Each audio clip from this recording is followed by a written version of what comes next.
नमस्कार. BA तृतीय वर्षाच्या अभ्यासक्रमामध्ये आपलं स्वागत आहे. फ्रेंच राज्यक्रांतीची कारणं हा पहिला टॉपिक आपण आज शिकणार आहोत. फ्रेंच राज्यक्रांती ही आधुनिक कालखंडाचा प्रारंभबिंदू मानली जाते. युरोपच्या इतिहासामध्ये आणि त्या अर्थानं जगाच्या इतिहासामध्ये ही सर्वाधिक महत्त्वाची घटना आहे. या घटनेचं वर्णन मन्वंतर क्रांती असंही केलं जातं, कारण यानंतर युगाचा उदय आणि मध्ययुगाचा अस्त झाला आहे. स्वातंत्र्य, समता, बंधुता या तत्त्वांचा उद्घोष या फ्रेंच राज्यक्रांतीमध्ये केला गेला होता. मानवतावाद, तर्कवाद या सिद्धांताचा प्रचार केला गेला. जगातील बहुतांश स्वातंत्र्य युद्धांचे प्रेरणास्रोत फ्रेंच राज्यक्रांती आहे. वॉल्टेअर, रुसो यासारख्या विचारवंतांच्या विचारांचा प्रभाव आजही संपूर्ण जगावर व्याप्त आहे. फ्रेंच राज्यक्रांतीमागे कारणांची एक शृंखला आहे. राजकीय कारणं आपण प्रारंभ बघू. या काळामध्ये युरोपमध्ये स्वेच्छाचारी राजेशाही होती. फ्रान्समधले राजे हे स्वतःला देवाचा अवतार म्हणवत होते आणि त्यामुळे जसं देवाला जाब विचारता येत नाही तसं राजांनाही जाब विचारता येत नव्हते. त्यामुळे राजे हे स्वेच्छाचारी होते, निरंकुश होते आणि दुर्दैवानं फ्रान्समधले राजे हे अन्यायी अत्याचारी झालेले होते. ते त्यांच्या राज्याचा उपयोग जनतेच्या सेवेसाठी करण्याऐवजी जनतेचा भोग घेण्यासाठी करत होते. दुसऱ्या बाजूला असं जरी चित्र असलं तरी राजे लोक मात्र प्रत्यक्षात असहाय्य झाले होते, कारण त्यावेळेस संपूर्ण राज्यामध्ये सरंजामदारांचं प्रस्थ माजलेलं होतं. संपूर्ण जमीन त्यांच्याकडे होती. ते अतिशय श्रीमंत वर्गामध्ये होते आणि त्यामुळे सैन्यसुद्धा ते बाळगत होते. त्यामुळे आर्थिक दृष्टीनं, सैन्यदृष्टीनं सरंजामदार हे वरचढ झाल्यामुळे राजे लोक हे सरंजामदारांसमोर असहाय्य झाले होते. दुसऱ्या बाजूला नोकरशाहीवर सुद्धा सरंजामदारांचा पगडा होता आणि नोकरशाही ही मुजोर झाली होती. धर्मगुरू हे सुद्धा मुजोर झाले होते. त्यामुळे राजा ही निरंकुश जरी असला, सर्वसत्ताधीश जरी असला तरी तो असहाय्य झाला होता. यावेळेस बुर्बोन घराणं फ्रान्समध्ये राज्य करत होतं. 14व्या लुई नावाच्या राजाने अतिशय चाचक आणि भयंकर अशी युद्ध फ्रान्सवर लादली होती. संपूर्ण कालखंड युद्धामध्ये गेला. परिणामी युद्धामध्ये अपयश तर मिळालेच, परंतु संपूर्ण देशाचा खजिना त्यांनी रिकामा केला होता. त्यांनी मरताना सुद्धा 16व्या लुईला सांगितलं होतं की युद्ध करू नको, युद्ध फार वाईट असतात. 14व्या लुईनंतर 15वा लुई आला आणि 16वा लुई त्यानंतर आला. 16वा लुई हा अल्पवयीन होता. 16वा लुई हा अपरिपक्व होता, अतिशय प्रशासनाच्या दृष्टीनं कमजोर होता आणि 16व्या लुईच्या काळातच फ्रान्सची क्रांती घडून आलेली आहे. पुढचं कारण आहे, संपूर्ण देशामध्ये एकसूत्रीपणाचा अभाव होता. देशामध्ये कुठलेही कायदे नव्हते. संपूर्ण देशात वजनं मापं वेगवेगळी होती. एकसूत्री कायद्यांमध्ये नव्हता, प्रशासनामध्ये नव्हता.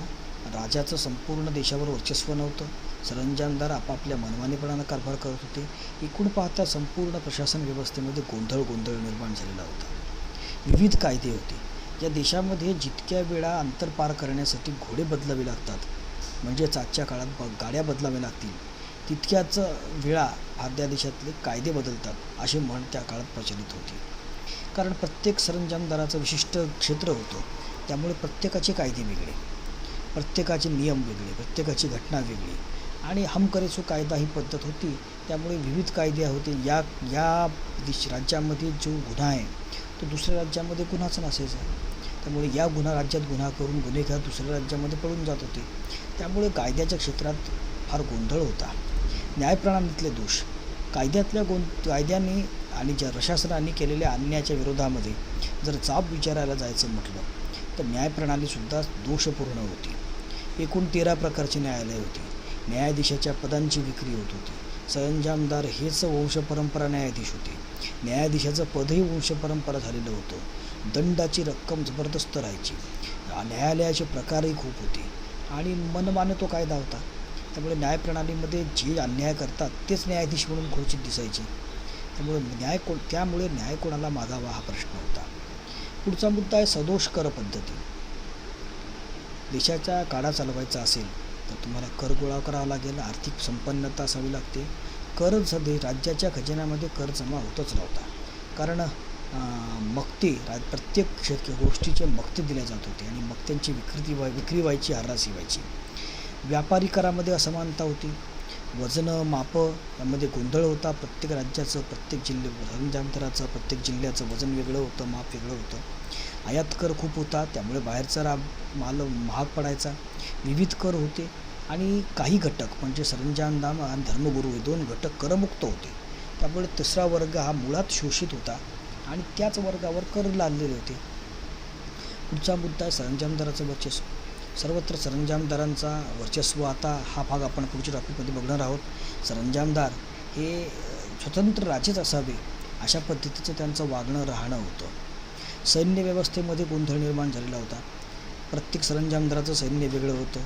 सैन्यातल्या पदांचीही विक्री होत होती. सैन्यातले पदंसुद्धा वंशपरंपरा झालेली होती. अधिकाऱ्यांचं प्रमाण जास्त, सैनिकाचं प्रमाण कमी झालं होतं. सैन्यामध्ये शिस्त नव्हती.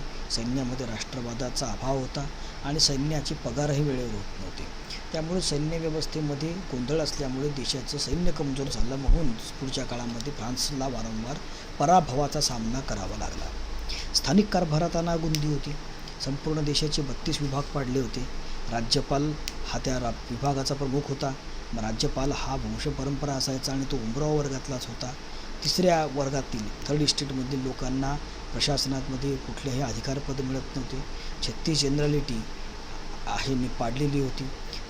अधिकारीची संख्या मोठी होती. अधिकाऱ्यांना अमर्याद अधिकार होते. दप्तर दिरंगाई होती, जुलूम होती आणि त्यांच्याच विरोधामध्ये जर न्याय मागायला गेलं तर परत तर न्यायाधीश तेच असायचे. या सगळ्यामध्ये कहर केला तो मेरी अँटोइनेटने. मेरी अँटोइनेट ही 16व्या लुईची पत्नी होती. ती ऑस्ट्रियाची राजकन्या होती. मुळात ऑस्ट्रिया हा देश हा शत्रू देश होता फ्रान्सचा. त्यामुळे शत्रू देशाची राजकन्या असल्यामुळे तिच्याकडे संशयाने बघितले जात होते. शिवाय तिचा स्वभाव हा खर्चिक होता, उधळपट्ट्या होत्या, जुलमी होता.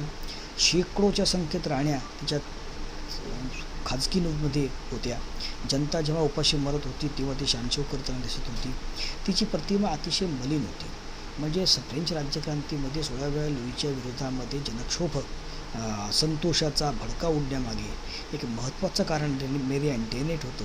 आणि मेरी अँटोइनेटचा नट्टापट्टा असेल, तिचा तिच्या सौंदर्य प्रसाधनावरील खर्च असेल, हा प्रचंड प्रमाणात होता आणि म्हणून जनतेच्या मनामध्ये तिच्याबद्दलचा असंतोष वाढलेला होता.